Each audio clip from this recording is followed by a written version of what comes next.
ট্রাম্পের ক্ষমতা গ্রহণের পর যুক্তরাষ্ট্র জুড়ে অভিবাসন বিরোধী অভিযান চলছে, ব্যাপক ধরপাকড়। 2 দিনেই আটক 2000, চরম উৎকণ্ঠায় প্রবাসী বাংলাদেশিরা। আটকে গেল আন্তর্জাতিক অপরাধ আদালতের ওপর মার্কিন নিষেধাজ্ঞা আরোপের বিল, সিনেটে পায়নি ভোট। তেল আবিবে নিষিদ্ধ ফিলিস্তিনি শরণার্থী সংস্থা, সংকট বাড়ার শঙ্কা।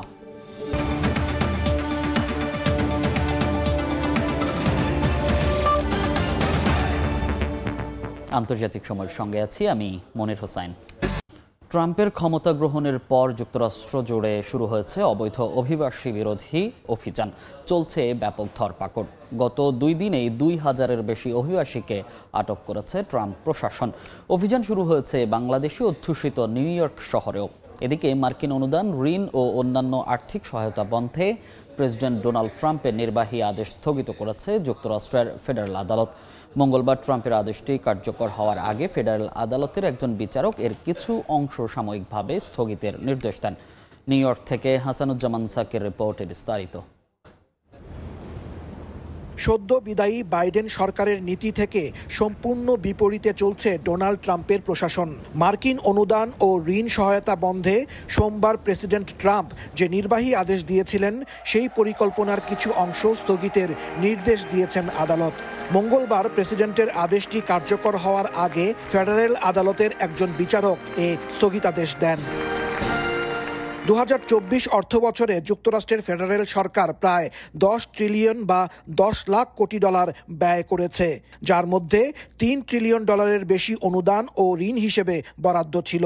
এর মধ্যে কংগ্রেসের অনুমোদন ছিল 6.25 ট্রিলিয়ন বা 6,75,000 কোটি ডলার। তবে এটি স্পষ্ট নয় যে এই পরিমাণ অর্থ শুধু যুক্তরাষ্ট্রের বাসিন্দাদের জন্য বরাদ্দ ছিল নাকি এতে বিদেশি সাহায্য অন্তর্ভুক্ত ছিল। মার্কিন কংগ্রেসের উচ্চকক্ষ সিনেটে ডেমোক্র্যাট নেতা চাক শুমার বলেছেন, কংগ্রেস অনুমোদিত ব্যয় বন্ধ করার অধিকার প্রশাসনের নেই। এই আদেশ বাস্তবায়িত হলে লাখ লাখ মার্কিন নাগরিকের ক্ষতি হবে।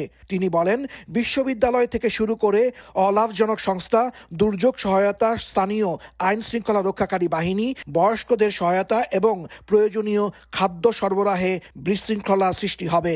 তবে বিষয়টি মানতে নারাজ white house. Press secretary Karoline Leavitt ব্রিফিংয়ে বলেন, এতদিন মার্কিনীদের করের অর্থ অপচয় হচ্ছিল, এতে জনগণের দৈনন্দিন জীবনের কোনো উন্নতি হয়নি। প্রেসিডেন্ট ট্রাম্প শুধু তার নির্বাচনী নীতিমালা বাস্তবায়ন করেছেন। এদিকে বৈধ কাগজপত্র নেই এমন অভিবাসীদের গ্রেফতারে অভিযান জোরদার করেছে ট্রাম্প প্রশাসন। অভিযান শুরু হয়েছে বাংলাদেশি অধ্যুষিত নিউ ইয়র্ক অঙ্গরাজ্যেও। মঙ্গলবার নিউ ইয়র্ক সিটির বিভিন্ন স্থানে immigration and customs enforcement ICE সদস্যরা অভিযান চালায়। মার্কিন গণমাধ্যমের তথ্য অনুযায়ী গত 2 দিনে যুক্তরাষ্ট্রে 2000-এরও বেশি অভিবাসন প্রত্যাশীকে গ্রেফতার করা হয়েছে, যা বিগত বাইডেন প্রশাসনের অধীনে প্রতিদিনের গড় গ্রেফতারের সংখ্যার তুলনায় উল্লেখযোগ্য পরিমাণে বেশি। হাসানুজ্জামান সাকি, সময় সংবাদ, নিউ ইয়র্ক।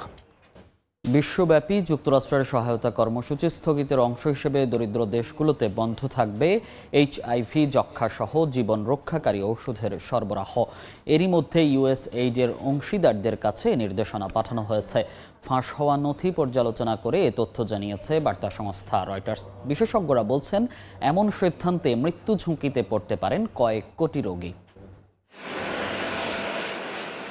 বিশ্বব্যাপী যুক্তরাষ্ট্রের সহায়তা কর্মসূচি স্থগিতের খবর আসে দিন কয়েক আগে, ফাঁস হওয়া নথির বরাত দিয়ে যা প্রকাশ পায় আন্তর্জাতিক গণমাধ্যমগুলোতে। এবার সে নথি পর্যালোচনা করে রয়টার্স জানিয়েছে, ট্রাম্প প্রশাসনের নির্দেশনা অনুযায়ী বন্ধ থাকবে USAID-এর আওতায় দরিদ্র দেশগুলোতে HIV, ম্যালেরিয়া, টিউবারকিউলোসিস এবং নবজাতক শিশুদের জীবন রক্ষাকারী ওষুধ সরবরাহ।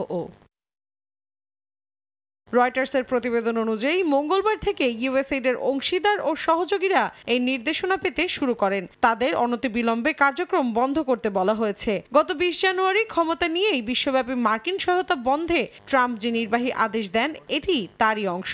যুক্তরাষ্ট্র যেসব দেশে সহায়তা করত সেগুলো পর্যবেক্ষণের সিদ্ধান্ত নিয়েছে ট্রাম্প প্রশাসন। পর্যবেক্ষণ শেষ না হওয়া পর্যন্ত অন্তত আগামী 90 দিন স্থগিত থাকবে সহায়তা কার্যক্রম। এর আগে সোমবার USAID-এর প্রায় 60 জন উচ্চ পদস্থ কর্মকর্তাকে ছুটিতে পাঠায় ট্রাম্প প্রশাসন।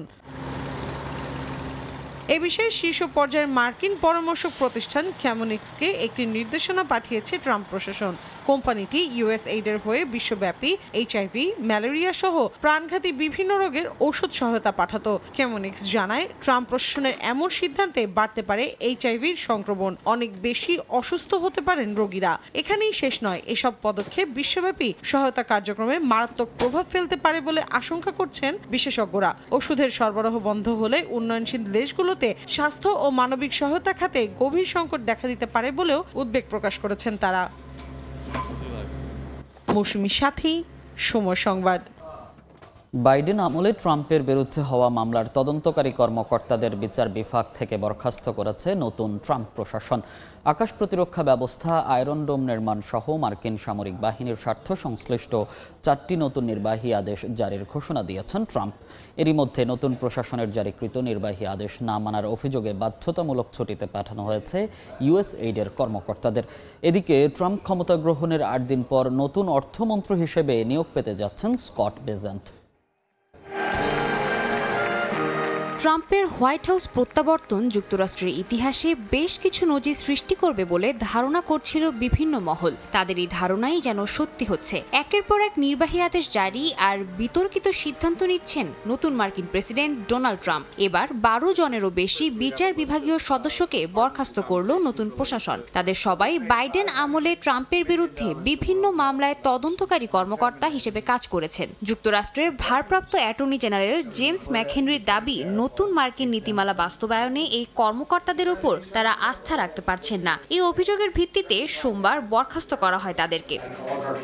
ট্রাম্প প্রশাসনের এই সিদ্ধান্তের তীব্র সমালোচনা করেছেন সাবেক অ্যাটর্নি জেনারেল জয়েস ভান্স। তার দাবি, ট্রাম্পের পদক্ষেপ গণতন্ত্র এবং আইনের পরিপন্থী। এছাড়াও ত্রাণ বিষয়ে ট্রাম্পের জারি করা নীতিমালা এড়িয়ে যাওয়ার অভিযোগে বাধ্যতামূলক ছুটিতে পাঠানো হয়েছে ইউএসএইডের কিছু জ্যেষ্ঠ কর্মকর্তাকেও। তদন্ত শেষে চূড়ান্ত নির্দেশনা না আসা পর্যন্ত তাদের ছুটি বহাল থাকবে বলেও জানায় কর্তৃপক্ষ।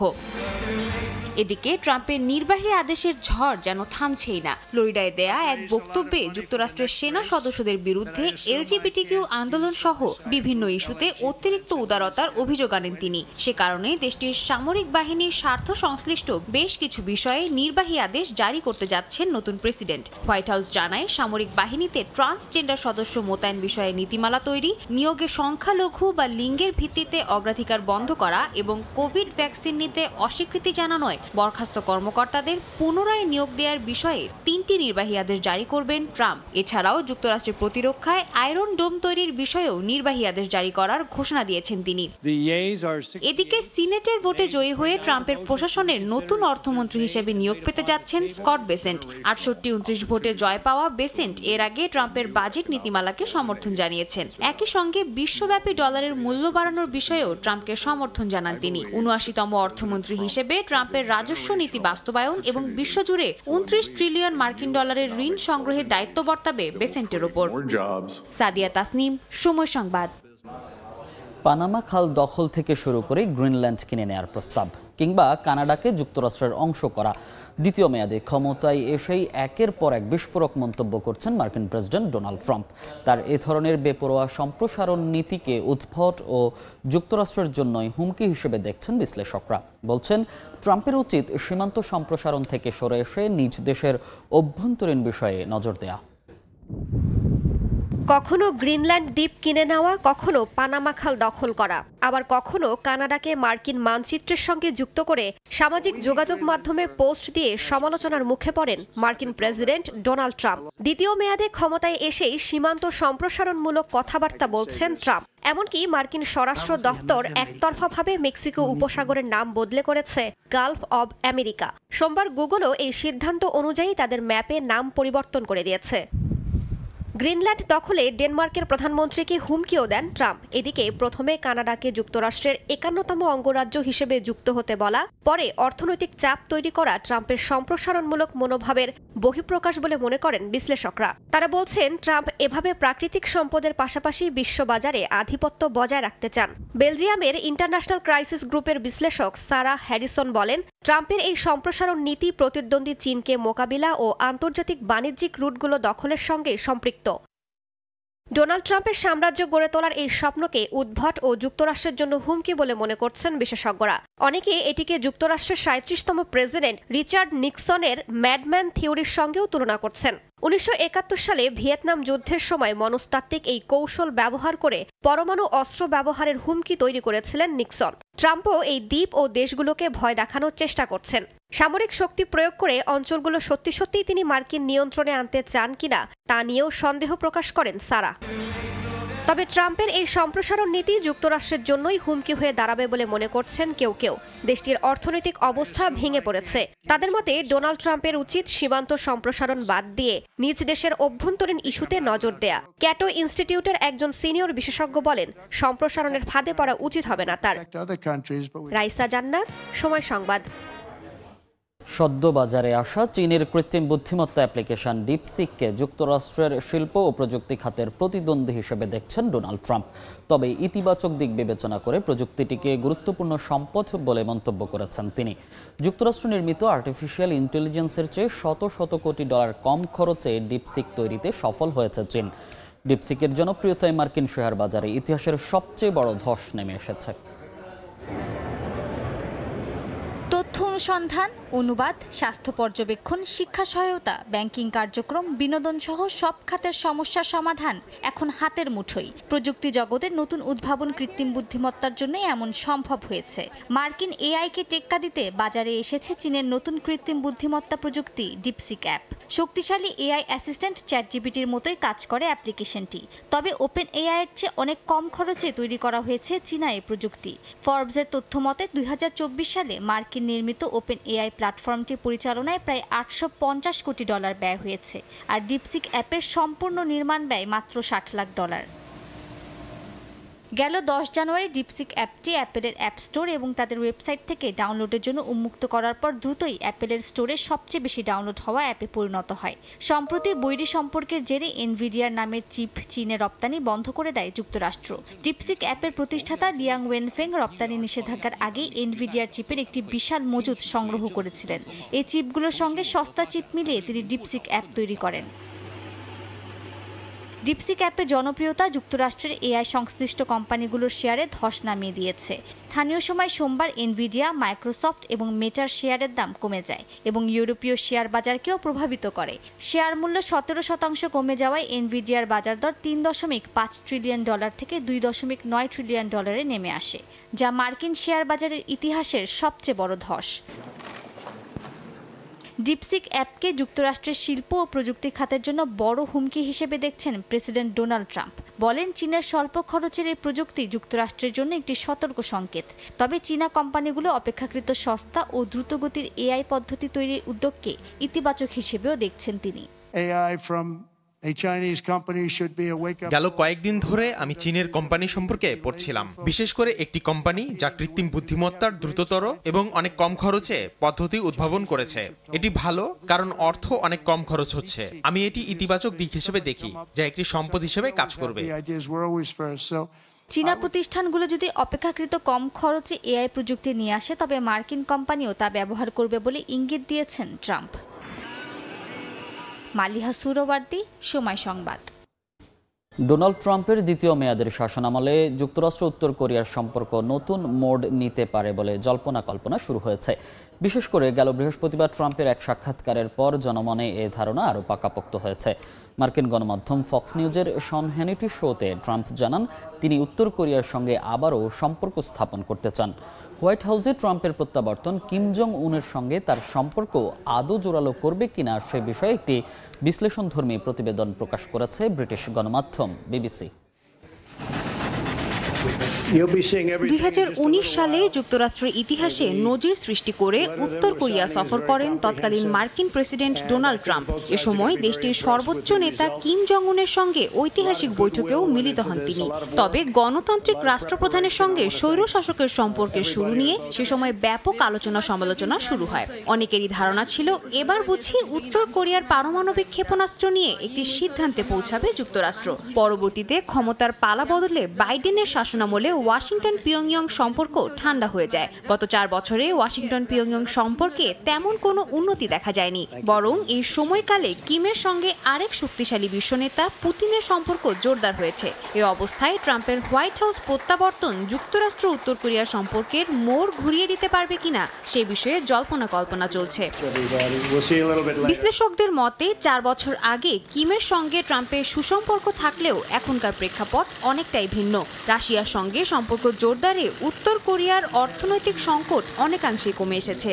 যুক্তরাষ্ট্রের আরোপিত নিষেধাজ্ঞা প্রত্যাহারেও উত্তর কোরিয়ার এখন তেমন একটা তাড়া নেই। তাই আলোচনার টেবিলে কিমকে টলানো এবার খানিকটা কঠিনই হতে যাচ্ছে ট্রাম্পের জন্য। এই অবস্থায় উত্তর কোরিয়াকে আলোচনার টেবিলে হারানোর জন্য ট্রাম্পের সামনে 2টি পথ খোলা বলে মনে করছেন বিশ্লেষকরা। হয় উত্তর কোরিয়াকে অর্থনৈতিকভাবে আবারও দুর্বল করে দেয়া, অথবা উত্তর কোরিয়ার শর্ত সাপেক্ষে চুক্তি তৈরি করা, যার কোনোটিই ট্রাম্পের আগের শাসনামলে সফল হতে দেখা যায়নি।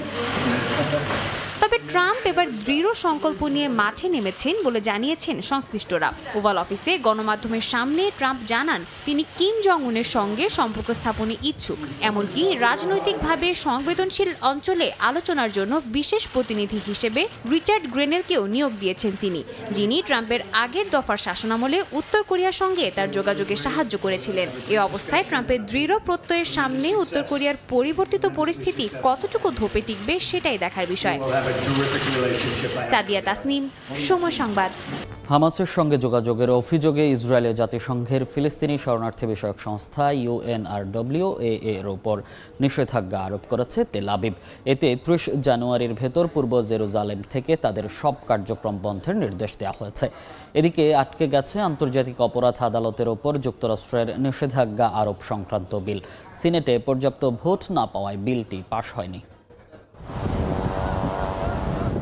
দীর্ঘ পথ পাড়ি দিয়েও নেই ক্লান্তি, নেই অবসাদ, আকুতি শুধুই ঘরে ফেরার। কিন্তু কোন বসতবাড়িতে ফিরবেন গাজার উত্তরাঞ্চলের বাসিন্দারা? ইসরায়েলি সেনাদের নারকীয় তাণ্ডবে ধ্বংসস্তূপে পরিণত হয়েছে পুরো উপত্যকা। আমি জানি না কোথায় যাব, হয়তোবা আমি আমার মেয়ের কাছে যাব, অথবা কোনো স্কুলে আশ্রয় নেব।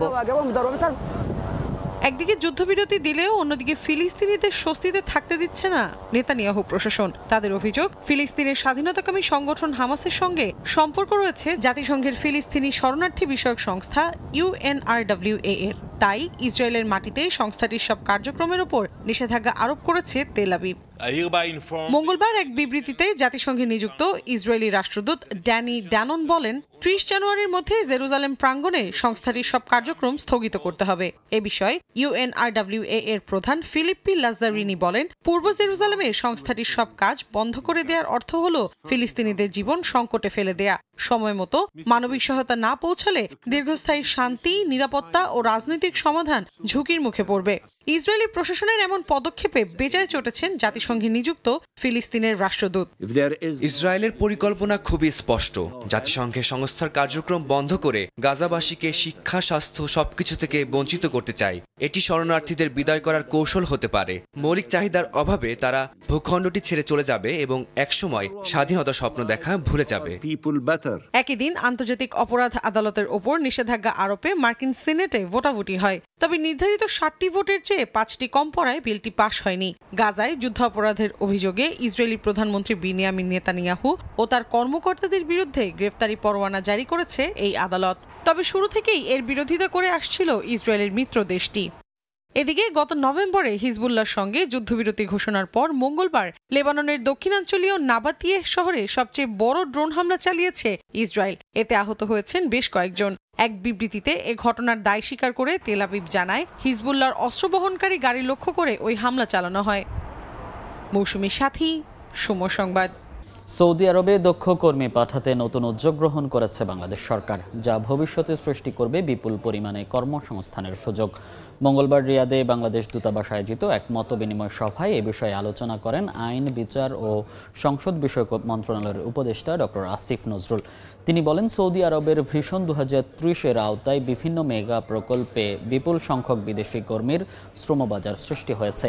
এই শ্রমবাজারে নিজেদের কর্মী পাঠানোর জন্য বিভিন্ন দেশের প্রতিনিধিরা সৌদি আরবের সঙ্গে দ্বিপক্ষীয় চুক্তিসহ বিভিন্ন উদ্যোগ গ্রহণ করেছে। পাশাপাশি বাংলাদেশের দক্ষ কর্মীদের আগ্রহী করতে সরকার নিয়মিত শ্রম মেলা ও সেমিনারের মাধ্যমে দুই দেশের সম্পর্ক জোরদারের চেষ্টা করছে।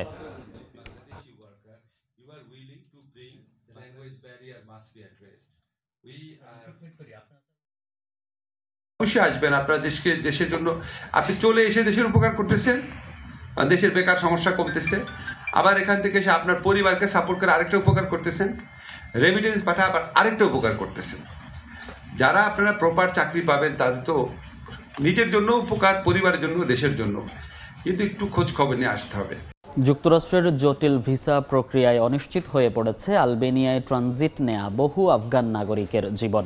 মার্কিন সংস্থা, গণমাধ্যম, সেনাবাহিনী ও সরকারের হয়ে কাজ করা এই আফগান নাগরিকদের যুক্তরাষ্ট্রে নেয়ার প্রতিশ্রুতি দিয়েছিল ওয়াশিংটন। তবে বছর পেরিয়ে গেলেও এখনও যাওয়া হচ্ছে না যুক্তরাষ্ট্রে। টানা 1 বছর ধরে আলবেনিয়ায় ট্রানজিট নিয়ে আছেন শত শত আফগান নাগরিক। 2021 সালে ন্যাটো ও যুক্তরাষ্ট্র আফগানিস্তান থেকে তাদের সেনাদের সরিয়ে নেয়। এরপর তালেবান আফগানিস্তানের শাসন ক্ষমতা দখল করে। এতে অনিশ্চিত হয়ে পড়ে আফগানিস্তানে যুক্তরাষ্ট্রের সেনাবাহিনী, গণমাধ্যম ও বিভিন্ন সংস্থার হয়ে কাজ করা বাসিন্দাদের জীবন। ওয়াশিংটন জানিয়েছিল এ বাসিন্দাদের নিয়ে যাওয়া হবে যুক্তরাষ্ট্রে, তবে তার আগে ট্রানজিট নিয়ে থাকতে হবে আলবেনিয়ায়। মার্কিন কর্তৃপক্ষকে প্রদান করতে হবে প্রয়োজনীয় সব তথ্য। ভিসা প্রদানের আগে কঠোর যাচাই বাছাইয়ের মধ্য দিয়ে যাবেন প্রত্যেক আফগান। তবে নতুন মার্কিন প্রেসিডেন্ট ডোনাল্ড ট্রাম্পের অভিবাসন নীতির কারণে পরিস্থিতি এখন আরও অনিশ্চিত হয়ে পড়েছে। আলবেনিয়ায় দীর্ঘায়িত হচ্ছে এ বাসিন্দাদের জীবন। আমরা আমাদের নতুন প্রজন্মকে শিক্ষিত করতে ভালো ভবিষ্যতের জন্য অপেক্ষা করছি। আমাদের নতুন প্রজন্মকে একটা ভালো জীবন দিতে চাই। দেখা যাক কি হয়। এ আফগানরা জানান, যুক্তরাষ্ট্রে যাওয়ার স্বপ্ন নিয়ে দেশ ছেড়েছিলেন তারা। এখন তারা না পারছেন আলবেনিয়ায় নিজেদের মানিয়ে নিতে, না পারছেন যুক্তরাষ্ট্রে যেতে। এতে করে পুরো অনিশ্চয়তার মধ্য দিয়ে দিন কাটছে তাদের। কাকলি আখতার, সময় সংবাদ। দুর্নীতি বিরোধী বিক্ষোভের মুখে পদত্যাগের ঘোষণা দিলেন সার্বিয়ার প্রধানমন্ত্রী মিলোস ভুচেভিচ। প্রেসিডেন্টের সঙ্গে আলোচনার পর মঙ্গলবার পদ থেকে সরে যাওয়ার কথা জানান তিনি। গেল নভেম্বরে দেশটির একটি ট্রেন স্টেশনের ছাদ ধসে 15 জনের নিহতের জের ধরেই শুরু হয়েছিল সরকার বিরোধী বিক্ষোভ। শত শত মানুষ অবস্থান নিয়েছেন রাস্তায়, পালন করছেন নীরবতা। স্থানীয় সময় মঙ্গলবার সার্বিয়ার রাজধানী বেলগ্রেদে জড়ো হন শত শত বিক্ষোভকারী। 15 মিনিটের নীরবতা পালন করেন তারা। গেল নভেম্বরে নভিসাদ শহরের ট্রেন স্টেশনের ছাদ ধসের ঘটনার নিহতদের প্রতি সম্মান জানিয়ে বিক্ষোভ কর্মসূচি পালন করেন তারা। এই কর্মসূচিতে সার্বিক রাজনৈতিক পরিবর্তনেরও দাবি করা হয়। শিক্ষার্থীদের পাশাপাশি সাধারণ জনগণকেও বিক্ষোভে অংশগ্রহণ করতে দেখা যায়।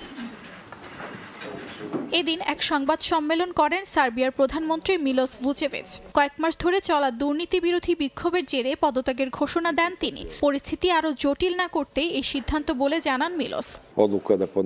আমি প্রেসিডেন্টের সঙ্গে দীর্ঘ বৈঠক করেছি। আমরা সবকিছু নিয়ে আলোচনা করেছি। পদত্যাগের বিষয়ে কথা বলেছি। তিনি আমার সিদ্ধান্ত মেনে নিয়েছেন, আমার যুক্তি গ্রহণ করেছেন। মিলোস সার্বিয়ার উত্তরাঞ্চলীয় শহর নভিসাদের মেয়র থাকাকালীন ট্রেন স্টেশনের সংস্কার করা হয়। ওই সংস্কার কাজে দুর্নীতির অভিযোগ তুলে তার পদত্যাগের দাবি জানিয়ে আসছিলেন বিক্ষোভকারীরা। গেল নভেম্বর মাস থেকে চলা বিক্ষোভের জেরে 1 বছরের কম সময়ে প্রধানমন্ত্রী থাকার পর পদত্যাগের সিদ্ধান্ত নিতে বাধ্য হলেন মিলোস। অর্জিতা শহীন, সময় সংবাদ। তুষারপাতে বিপর্যস্ত দক্ষিণ কোরিয়ার জনজীবন। বরফে ঢেকে গেছে রাজধানী সিউল সহ বেশ কয়েকটি এলাকা। রাস্তায় গাড়ি আটকে সৃষ্টি হয় তীব্র যানজট। বিলম্বিত হয় 100-র বেশি ফ্লাইট। এদিকে উত্তর কোরিয়ার রাজধানী পিয়ংইয়ংয়েও ভারী তুষারপাত হয়েছে। দক্ষিণ কোরিয়া থেকে বিস্তারিত মোহাম্মদ হানিফের রিপোর্টে। দেশটিতে চলছে সল্লাল বা কোরিয়ার নববর্ষ উদযাপন। এবারের নববর্ষে চলছে টানা 6 দিনের ছুটি। দক্ষিণ কোরিয়ারা জাঁকজমক পরিবেশে এই উৎসব উদযাপন করে। অনেকেই আনন্দ ভাগাভাগি করে নিতে গ্রামের বাড়িতে ছুটে যায়। এমন পরিস্থিতিতে বাধা হয়ে দাঁড়িয়েছে তীব্র তুষারপাত। ছুটি পাওয়ায় প্রচুর যানবাহন চলাচল করবে। ভাবছি আজ বন্ধুদের নিয়ে একটু ঘুরতে বের হব, কিন্তু এত বেশি তুষারপাত হচ্ছে যে ঘুরতে যাওয়া খুবই অসম্ভব। আমার জীবনে এমন ভারী তুষারপাত খুব কমই দেখেছি। আজ থেকে ছল্লালের ছুটি। বেশিরভাগ মানুষ নিজ গ্রামে যাবে। অনেক তুষারপাতের কারণে রাস্তায় যানবাহন খুব ধীর গতিতে চলছে, তাই প্রচুর যানজট লেগে আছে। আমি আশা করি ছুটির দিনে কোনো দুর্ঘটনা ছাড়াই সবাই যেন নিরাপদে ভ্রমণ করুক। তাদের পরিবারের সঙ্গে ভালো সময় কাটাবে।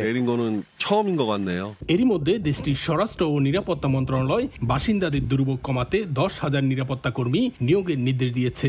সকাল থেকে বেশ কয়েকটি এলাকায় ঘন্টায় 5 সেন্টিমিটার পর্যন্ত তুষারপাতের রেকর্ড করা হয়। সোমবার সন্ধ্যা 6টা পর্যন্ত জেজু আন্তর্জাতিক বিমানবন্দরে 100টিরও বেশি ফ্লাইট বিলম্বিত হয়েছে। এছাড়াও ভারী তুষারপাত আর তীব্র বাতাসের কারণে 10টিরও বেশি ফ্লাইট বাতিল হয়, বন্ধ রাখা হয় 20টিরও বেশি রাস্তা। এদিকে পার্শ্ববর্তী দেশ উত্তর কোরিয়ার রাজধানী পিয়ংইয়ংয়েও ভারী তুষারপাত হয়েছে। আরও তুষারপাতের পূর্বাভাস দিয়েছে দেশটির আবহাওয়া বিভাগ। রাষ্ট্রীয় গণমাধ্যম জানায় পিয়ংইয়ং ছাড়াও দক্ষিণ হামগিয়ং, জেগাং ও উত্তর পিয়ংইয়ং প্রদেশেও ভারী তুষারপাত হয়েছে, যার মধ্যে হামগিয়ং প্রদেশের কমদং এলাকায় 21 ইঞ্চি পরিমাণ বরফ জমেছে।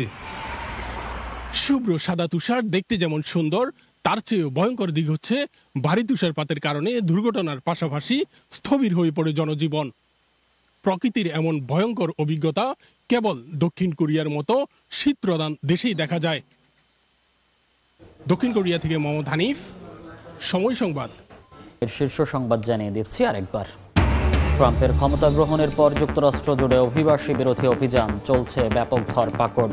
2 দিনেই আটক 2000, চরম উৎকণ্ঠায় প্রবাসী বাংলাদেশিরা। আটকে গেল আন্তর্জাতিক অপরাধ আদালতের ওপর মার্কিন নিষেধাজ্ঞা আরোপের বিল, সিনেটে পায়নি ভোট। তেল আবিবে নিষিদ্ধ ফিলিস্তিনি শরণার্থী সংস্থা, সংকট বাড়ার শঙ্কা।